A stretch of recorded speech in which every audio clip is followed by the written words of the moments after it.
Good morning दोस्तों, मैं सनुज यादव आप सभी को अपनी ज्ञान मंत्र अकेडमी पर स्वागत करता हूँ। हमें आशा है कि आप लोग अच्छे होंगे, आपकी पढ़ाई अच्छी चल रही होगी। मैं आज पढ़ाने वाला हूँ फिजिक्स क्लास 10 लेक्चर नंबर 20। आज हम पढ़ाने वाले हैं फिजिक्स क्लास 10 लेक्चर नंबर हमारा 20वां।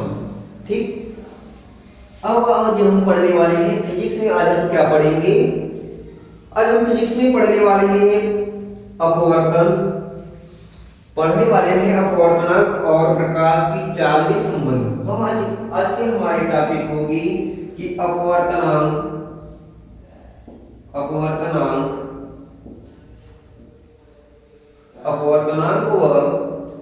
प्रकाश की चाल में संबंध। प्रकाश की चाल में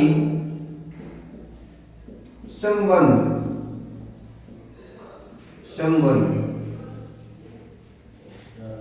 प्रकाश का अपवर्तनांक व प्रकाश की चाल में संबंध।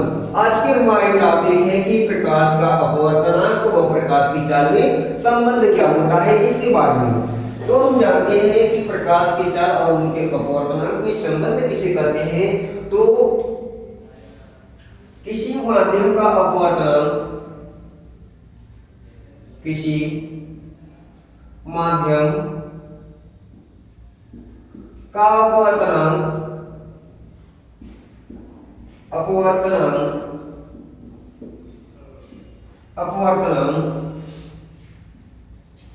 निर्वात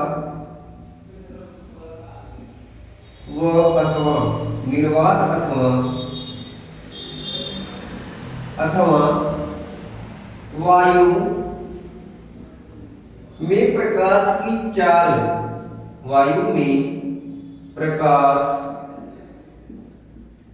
की चाल, तथा उस माध्यम के अपवर्तनांक तथा उस माध्यम में प्रकाश की चाल तथा उस माध्यम में प्रकाश की चाल के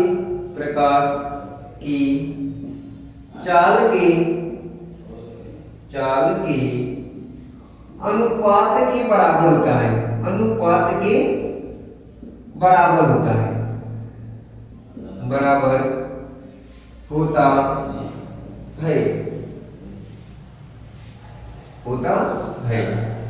अब देख लो कि क्या होता है अपवर्तनांक और प्रकाश की चाल में संबंध क्या होता है। तो बोल रहा है कि किसी माध्यम में प्रकाश का अपवर्तनांक, मान लो किसी माध्यम का अपवर्तनांक क्या है? यह है। किसी माध्यम का अपवर्तनांक क्या है? अपवर्तनांक क्या है? यह है। किसी माध्यम का अपवर्तनांक यह है। तो बोल रहा कि निर्वात अथवा वायु में प्रकाश की चाल, तो हम मान लेते हैं कि निर्वात में प्रकाश की चाल, निर्वात में प्रकाश की चाल, निर्वात में प्रकाश की चाल C, बोला कि निर्वात में प्रकाश की चाल तथा उस माध्यम में प्रकाश की चाल, मान लेते हैं कोई माध्यम है, तो माध्यम में प्रकाश की चाल मान लेते हैं, माध्यम में प्रकाश की चाल, माध्यम में प्रकाश की चाल क्या हो जाएगा? V हो जाएगा। मान लेते हैं कि जो माध्यम है उस माध्यम में प्रकाश की चाल क्या है? V है। तो उसी के अनुपात मतलब होता है बटे की। अनुपात मतलब क्या होता है? बटा को हम क्या बोलते हैं? उसके अपवर्तनांक के क्या होता है?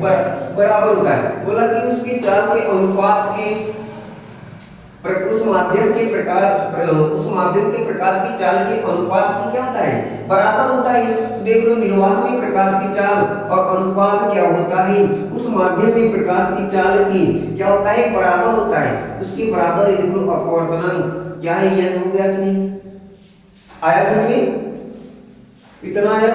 फिर से एक बात सुन लो कि अपवर्तनांक व प्रकाश की चाल में संबंध क्या होता है। यहाँ पर बोला जा रहा है कि किसी माध्यम में प्रकाश का अपवर्तनांक, हम मान लेते हैं किसी माध्यम में प्रकाश का अपवर्तनांक क्या है, यह नहीं। तो बोला कि निर्वात अथवा वायु में प्रकाश की चाल। अब हम देखें कि निर्वात अथवा वायु में प्रकाश की चाल क्या है, सी है। बोला तथा उस माध्यम में प्रकाश की चाल के अनुपात को, तो यहाँ पर अनुपात लगा दिए, और उस माध्यम का अपवर्तनांक क्या है, उस माध्यम में प्रकाश की चाल, उस माध्यम में प्रकाश की चाल हम मान लिए क्या है, v है। तो बोला कि उसी के अनुपात की क्या होता है, बराबर होता है। तो देख लो बराबर कर दिए। तो इसी को हम बोलते हैं किसी माध्यम और प्रकाश की चाल में, किसी माध्यम का अपवर्तनांक और प्रकाश की चाल में संबंध। तो यह बराबर हो जाएगा C बटे V हो जाएगा, C बटे V।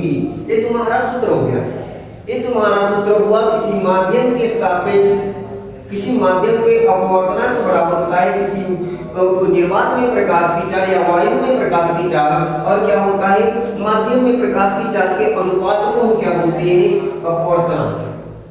आया समझ में, वायु में प्रकाश की चाल तथा निर्वात उस माध्यम में प्रकाश की चाल के अनुपात को क्या बोलते हैं, अपवर्तनांक कहते हैं। आया इतना समझ में, आ गया समझ में, नहीं थोड़ा सा कंफ्यूजन है तो फिर से देख लो। बोल रहा है कि किसी माध्यम का यह बराबर होता है निर्वात में प्रकाश की चाल, अब निर्वात में प्रकाश की चाल तथा उस माध्यम में प्रकाश की चाल, हम मान लीजिए उस माध्यम में प्रकाश की चाल क्या है, v है। और हमें पूछ रहा है कि अपवर्तनांक और प्रकाश की चाल में संबंध क्या होता है, तो अपवर्तनांक यह है और प्रकाश की चाल में क्या संबंध होता है, मतलब प्रकाश की चाल मतलब वायु क्या होता है, वायु या निर्वात में प्रकाश की चाल बटे उस माध्यम में, मतलब जो प्रकाश की किरण है ना, जिस माध्यम से चलकर के वायु से चलकर के जिस माध्यम में जाएगी उस माध्यम का अपवर्तनांक। अब माध्यम तो कोई भी हो सकता है, हो सकता है कि प्रकाश की किरण किसमें जाए, वायु में, मतलब वायु से कांच में जा सकती है, जल में जा सकती है, जा सकती है कि नहीं, तो विभिन्न माध्यमों में जा सकती है, तो उसके माध्यम का क्या होता है, अपवर्तनांक होता है। अब देखो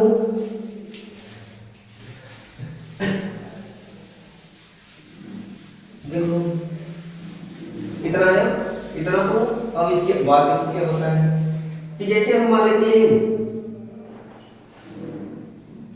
जो अपवर्तनांक होता है, इसके आगे देखो, अभी यही संबंध ही चल रहा है, दूसरे टॉपिक नहीं, यही टॉपिक है। देखो जैसे मान लो किसी पहले माध्यम के सापेक्ष किसी माध्यम का अपवर्तनांक, माध्यम का अपवर्तनांक, अपवर्तनांक पहले माध्यम के सापेक्ष, पहले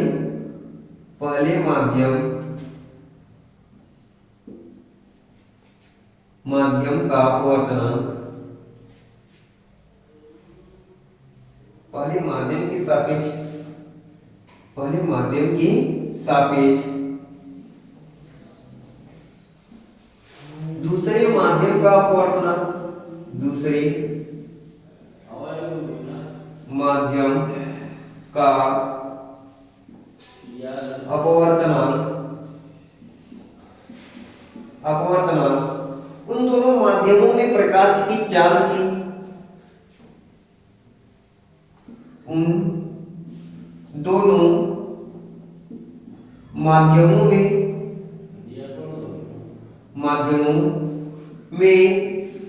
प्रकाश की चाल के, प्रकाश की चाल के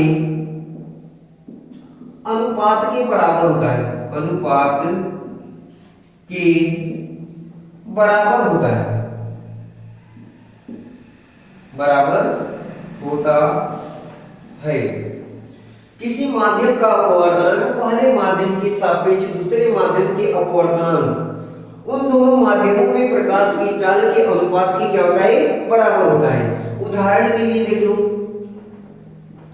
उदाहरण के लिए जैसे हम मान लेते हैं कि क्या होता है, वायु के सापेक्ष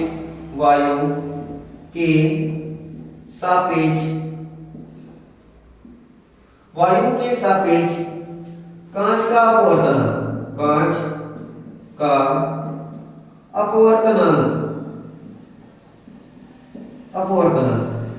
वायु के सापेक्ष कांच का अपवर्तनांक बराबर क्या हो जाएगा, तो हम जानते हैं कि हो जाएगा यहाँ पर वायु के सापेक्ष मतलब एयर के सापेक्ष किसका, कांच का अपवर्तनांक। कांच को हम जी से दिखाएंगे, कांच को हम किससे दिखाएंगे, जी से।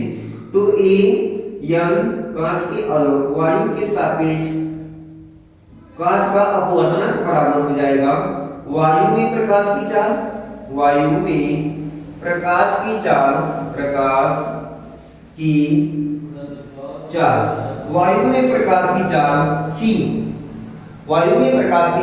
c और कांच में प्रकाश का अपवर्तनांक कांच में प्रकाश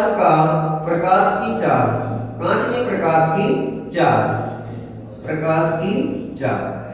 अब देखो हमें कांच में प्रकाश की चाल दिखाना है, तो हम यहाँ पर कांच में प्रकाश की चाल को दिखाएंगे तो Vg दिखाएंगे। क्या दिखाएंगे, Vg। क्यों Vg दिखाएंगे, क्योंकि V से हो गया इसकी चाल हो गई और G से क्या होता है, कांच को दिखा रहा है, तो मतलब हम कांच वाला है, कांच में प्रकाश की चाल है, इसको दिखा रहा है। तो हो गया कि वायु में प्रकाश की चाल c और वो तथा कांच में प्रकाश की चाल क्या है, Vg है। तो हम इसको ऐसे लिख सकते हैं n बराबर ANG बराबर लिख सकते हैं C/Vg लिख सकते हैं कि नहीं। इसको मान लेते हैं इस समीकरण नंबर क्या है, 1 है। इस समीकरण नंबर क्या है, 1 है। फिर इसी तरह क्या होता है, इसी प्रकार अब इसी प्रकार क्या होगा, देखो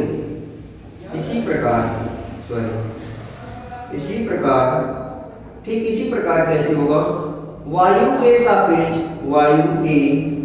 सापेक्ष जल का अपवर्तनांक। तो ये क्या हो जाएगा कि वायु में प्रकाश की चाल, अब देखो वायु के सापेक्ष जल बोल रहा है, तो वायु को तो हम एयर दिखाते हैं, तो ए लिखेंगे, एयर के सापेक्ष क्या होगा, जल का अपवर्तनांक। जल को वाटर बोलते हैं, तो वाटर का अपवर्तनांक यह तो अपवर्तनांक को दिखाता है, तो बराबर हो जाएगा वायु में प्रकाश की चाल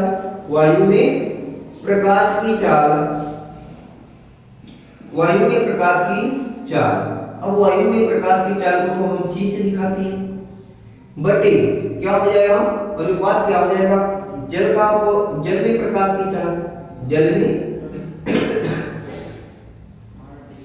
में प्रकाश की चाल। अब जल में प्रकाश की चाल क्या होता है, जल में प्रकाश की चाल को हम क्या दिखाएंगे, V और W दिखाएंगे, VW।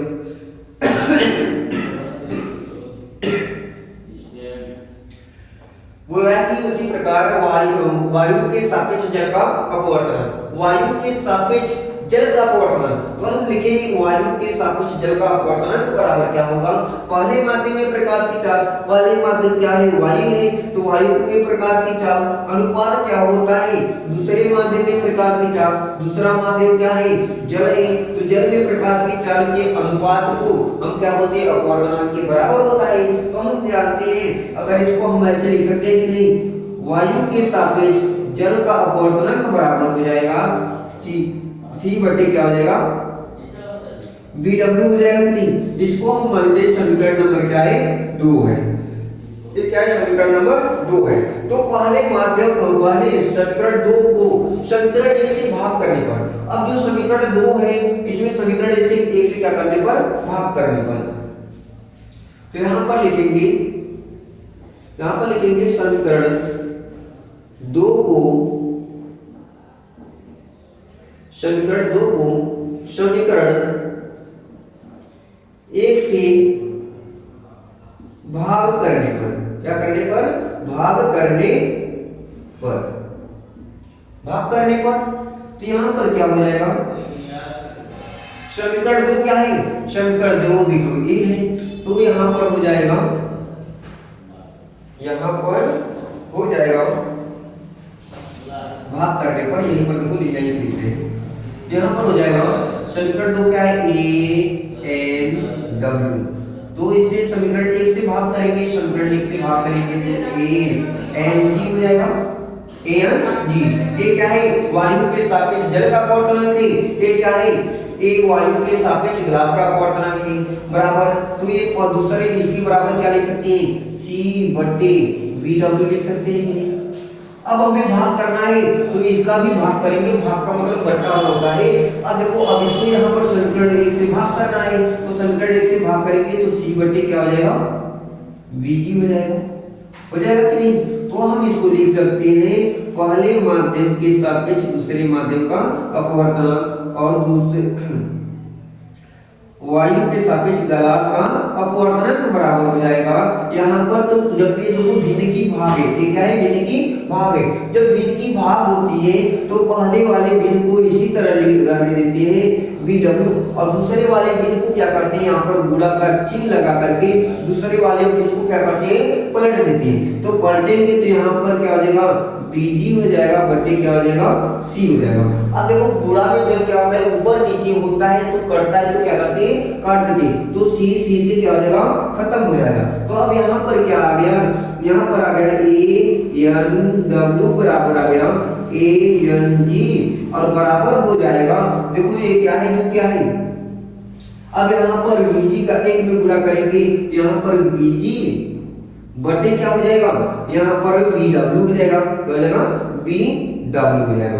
अब हम जानते हैं कि बीजी बराबर जो बीजी है, अब देखो यहाँ पर ग्लास में पहले क्या है, ग्लास में मतलब कांच में प्रकाश की चाल बटे वायु में प्रकाश की चाल, कांच में प्रकाश की चाल बटे वायु में प्रकाश की जल में प्रकाश की चाल। तो हम इसको लिख सकते हैं, हम इसको कैसे लिखेंगे, ग्लास में प्रकाश की चाल का अपवर्तनांक बराबर हो जाएगा जल में प्रकाश की चाल का अपवर्तनांक। हो गया कि नहीं, ये तुम्हारा क्या हो गया, ये तुम्हारा सूत्र आ गया, आया समझ में, आ गया नहीं, आया तो नहीं, फिर से देख लो, इतना आया समझ में, फिर से देख लो कैसे कैसे क्या हुआ है।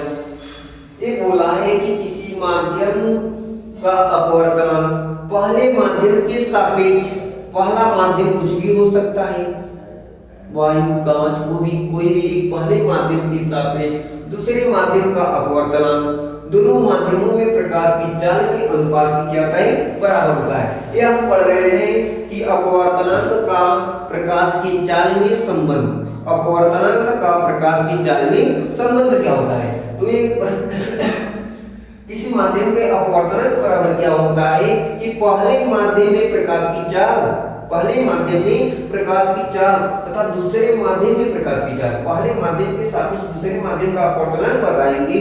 तो ये पहले माध्यम के सापेक्ष देख लो, ये पहले माध्यम के सापेक्ष दूसरे माध्यम का अपवर्तनांक बराबर क्या होगा कि पहले दोनों माध्यमों में प्रकाश की चाल के अनुपात को, अब दोनों माध्यमों में प्रकाश की चाल के अनुपात के बराबर होता है। तो पहले माध्यम में प्रकाश की चाल क्या होता है, पहले माध्यम में प्रकाश की चाल बटी दूसरे माध्यम में प्रकाश की चाल। तो हम देखिए कि हमें एक उदाहरण के लिए यहाँ पर दिया गया कि वायु के सापेक्ष किसका अपवर्तनांक, कांच का अपवर्तनांक, किसके सापेक्ष बोल रहा है, वायु के सापेक्ष कांच का अपवर्तनांक। जो वायु है ये क्या है, पहला माध्यम है, ये पहला माध्यम है, जो कांच है क्या है, दूसरा माध्यम है, दूसरा माध्यम है कि नहीं, ये पहला माध्यम है, ये क्या है, दूसरा माध्यम है। तो पहले माध्यम के सापेक्ष दूसरे माध्यम का अपवर्तनांक बता रहे हैं कि नहीं, पहले माध्यम के सापेक्ष दूसरे माध्यम का अपवर्तनांक। तो पहला माध्यम क्या है, हम पढ़े कि पहले माध्यम के सापेक्ष जब दूसरे माध्यम का अपवर्तनांक बताएंगे तो दोनों माध्यमों में प्रकाश की चाल के अनुपात को, अनुपात होता है। तो पहले माध्यम का अपवर्तनांक, पहले माध्यम में प्रकाश की चाल क्या है, पहले माध्यम का है वायु है, उसका मतलब वायु में प्रकाश की चाल वो हम किसे दिखाते हैं, सी से, वायु में प्रकाश की चाल बट्टे अनुपात का मतलब क्या होता है, बट्टा होता है, बट्टे कांच में प्रकाश की चाल, और कांच में प्रकाश की चाल क्या होता है, बीजी होता है। बी प्रकाश की चाल को हम बी से दिखाते हैं, किसी माध्यम में प्रकाश की चाल को बी से दिखाते हैं। और ये क्या होता है, ये कांच में प्रकाश की चाल है, इसलिए इसको हम जी से दिखाते हैं ताकि ये बताए कि हम क्या है, कांच वाला है, ग्लास वाला है। ये अपना निशान लेकर के चले जाना कि हम ग्लास से आए हैं, हम कांच से आए हैं, ये तो दिखाएगा। तो हो गया पहले कांच वायु के सापेक्ष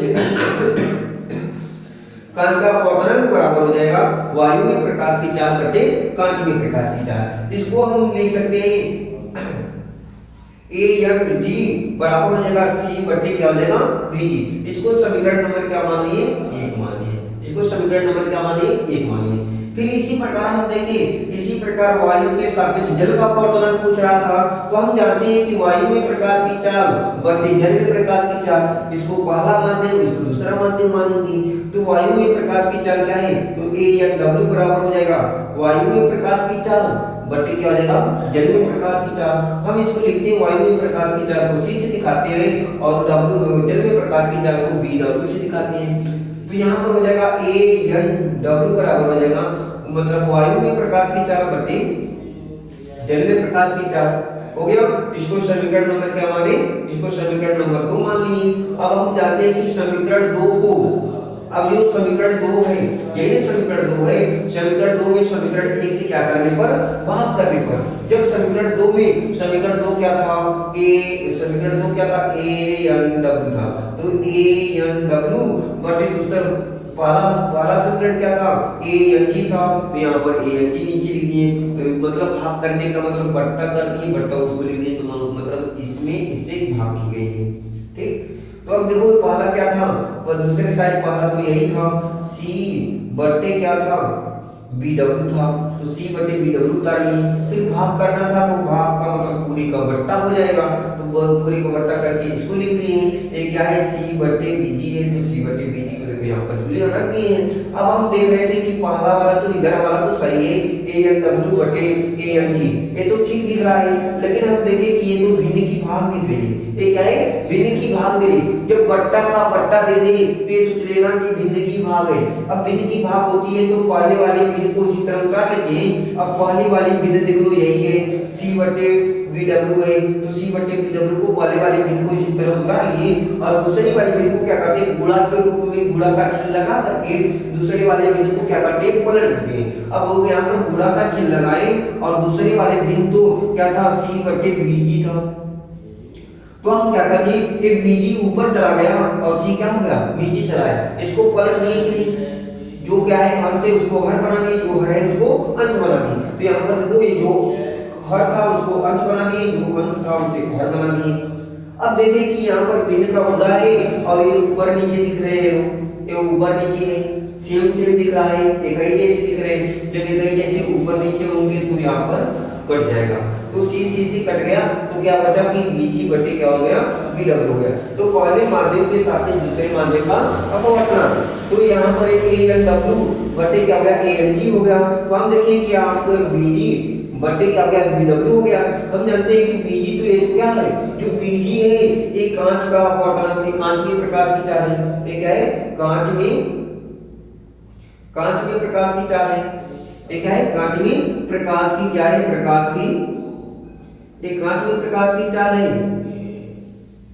और जो क्या है बी डब्ल्यू है ये क्या है ये जल में प्रकाश की चाल है, जल में प्रकाश की चाल है, प्रकाश की चाल।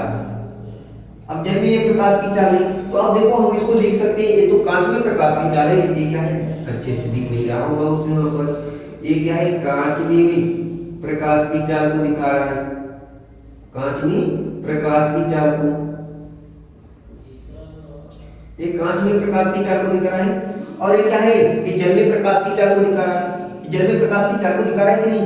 जो बी डब्ल्यू था वे क्या था जो बी डब्ल्यू था देख लो बी डब्ल्यू ये क्या है जल में प्रकाश की चाल है, जो क्या है बी जी था ये कांच में प्रकाश की चाल है, कांच में प्रकाश की चाल। तो हम जानते हैं कि पहले माध्यम के सापेक्ष दूसरे माध्यम का अपवर्तन, तो पहले माध्यम का सापेक्ष कौन है पहला माध्यम तो ग्लास है, तो ग्लास के सापेक्ष क्या हो गया ग्लास के सापेक्ष किसका जल का अपवर्तनांक को एन से दिखाते हैं और जल का अपवर्तनांक क्या हो गया डब्ल्यू हो गया। तो इसको ऐसे लिख सकते हैं कि नहीं लिख सकते हैं ना। तो यहाँ पर तुम्हारा सूत्र आ गया, यहाँ पर सूत्र क्या आया है कि बीजी बटे VW बराबर GNW। ये तुम्हारा सूत्र आया है कि नहीं? इसे उतार लो, ये सबसे इंपॉर्टेंट है। इस क्या है? सबसे इंपॉर्टेंट है। ये सोच लो कि ऐसे प्रश्न अगर पेपर में आ गए तो ये सोच लो कि वे कितने नंबर से का होगा? 7 नंबर का, मतलब 7 नंबर तुम्हारा बढ़ गया अगर इतना प्रूव करके दिखा दिए तो। आया समझ में? फिर से एक बार इसका स्क्रीनशॉट ले लो, एक बार फिर से समझा रहे हैं, समझ लो। आया? देख लो, किसी माध्यम में प्रकाश का अपवर्तनांक क्या होता है कि किसी माध्यम का अपवर्तनांक पहले माध्यम के सापेक्ष दूसरे माध्यम का अपवर्तनांक बराबर होता है उन दोनों माध्यमों में प्रकाश के चाल के अनुपात के बराबर होता है। तो हम उदाहरण देकर के यहाँ पर समझाए हैं कि वायु के सापेक्ष कांच का अपवर्तनांक, तो वायु के सापेक्ष कांच का अपवर्तनांक को हम क्या दिखाते हैं? AmG से दिखाते हैं। तो बराबर वायु में प्रकाश की चाल बट्टे कांच में प्रकाश की चाल। वायु में प्रकाश की चाल को C से दिखाते हैं और कांच में प्रकाश की चाल को Bg से दिखाते हैं। तो Bg दिखाते हैं, हम इसको लिख सकते हैं Amg बराबर C/Bg। इसको समीकरण नंबर 1 माने। फिर इसी प्रकार वायु के सापेक्ष जल का अपवर्तनांक, वायु को हम क्या दिखाते हैं? एयर से, एंड अपवर्तनांक को एयर से, और W को क्या दिखाते हैं? वो जल में प्रकाश की चाल को W से दिखाते हैं। तो वायु के सापेक्ष जल का अपवर्तनांक बराबर क्या होता है? वायु में प्रकाश की चाल बटे जल में प्रकाश की चाल। वायु में प्रकाश की चाल को C से दिखाते हैं और जल में प्रकाश की चाल को BW से दिखाते हैं। तो इसको हम लिख सकते हैं AMW बराबर C/VW। इसको समीकरण नंबर क्या माने? 2 माने। अब देखिए कि समीकरण नंबर 2 माने तो हम क्या करेंगे? समीकरण 2 को, जो समीकरण 2 है इसमें समीकरण 1 से क्या करने पर? भाग करने पर। भाग करने का मतलब तो हम बटा कर देंगे। तो हम जानते हैं कि भाग मतलब बट्टा होता है, तो हम भाग कर दिए। तो पहले माध्यम और दूसरा माध्यम क्या था? दूसरा तो यह इधर का इस साइड का A था और इसमें दूसरी साइड का A था। तो पहले वाले को पहले लिख दिए, दूसरे वाले को नीचे लिख दिए। फिर उसके बाद इसमें भी देखिए दूसरी साइड में C/BW था तो C/BW, और दूसरे माध्यम का क्या था? पहला माध्यम का C/BG था तो C/BG लिख दिए। भाग करना था, पहले समीकरण से भाग कर दिए। फिर हम देखें कि भिन्न की भाग हो गई थी। ये क्या हो गई थी? भिन्न की भाग। तो ये जो जैसा था वैसा उतार लिए। अब ये भिन्न की भाग हो गई थी तो गुणा करके वाली भिन्न को उसी तरह रहने दिए, दूसरी वाली भिन्न को क्या कर दिए? पलट दिए। क्या कर दिए? पलट दिए। पलट दिए तो यहाँ पर देखिए कि जो क्या था, यहाँ पर C से दिख रहा था और गुणा था, यहाँ पर गुणा का चिन्ह था। किसका चिन्ह था? गुणा का सिंबल था। देखिए ऊपर नीचे वो क्या कर दिए? काट दिए। अब देखिए ऊपर BG आ गया, नीचे BW आ गया, तो BG/BW हो गया। तो हम जानते हैं कि ये क्या, जो BG है ये कांच के अपवर्तनांक को दिखा रहा है, जो BW है ये तो जल के अपवर्तनांक को दिखा रहा है। तो हम इसको लिख सकते हैं कि कांच के सापेक्ष जल का अपवर्तनांक नहीं लिख सकते हैं, तो यहाँ पर लिख दिए। तो BG/BW बराबर लिख दिए कि कांच के सापेक्ष जल का अपवर्तनांक, ये तुम्हारा ऐसे हो गया। ठीक आया? जल्दी स्क्रीनशॉट ले लो, स्क्रीनशॉट लो जल्दी।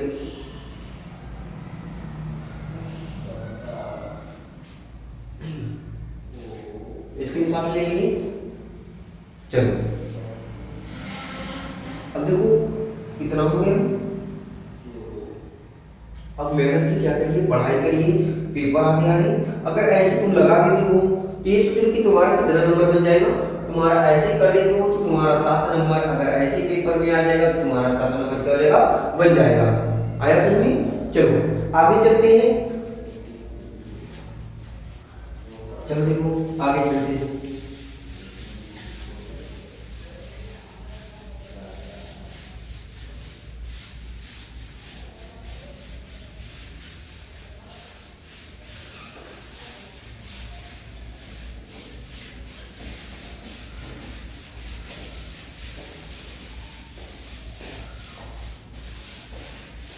चलिए अब देख लो आगे। अब हमारी क्लास चलेगी आगे। अगर ये हमारे टॉपिक रहेगी किरण, प्रकाश किरण की उत्क्रमणीयता। प्रकाश किरण की उत्क्रमणीयता। अब प्रकाश, हमारी अगली क्लास होगी प्रकाश किरण की उत्क्रमणीयता, उत्क्रमणीयता, ये करीब बताना समझाने में लगेगा 20 से 25 मिनट लगेंगे, तो इसलिए इसको रोक के रख रहे हैं। नेक्स्ट डे अगले दिन इसको पढ़ाया जाएगा। ठीक, अगला हमारी टॉपिक अगले वीडियो में हम पढ़ेंगे प्रकाश किरण की उत्क्रमणीयता। प्रकाश किरण की उत्क्रमणीयता क्या होती है, इसको हम आगे पढ़ेंगे। ठीक, आज की हमारी क्लास यहीं पर समाप्त होती है। इस हमारे चैनल पे आने के लिए सभी को बहुत बहुत से धन्यवाद। ठीक।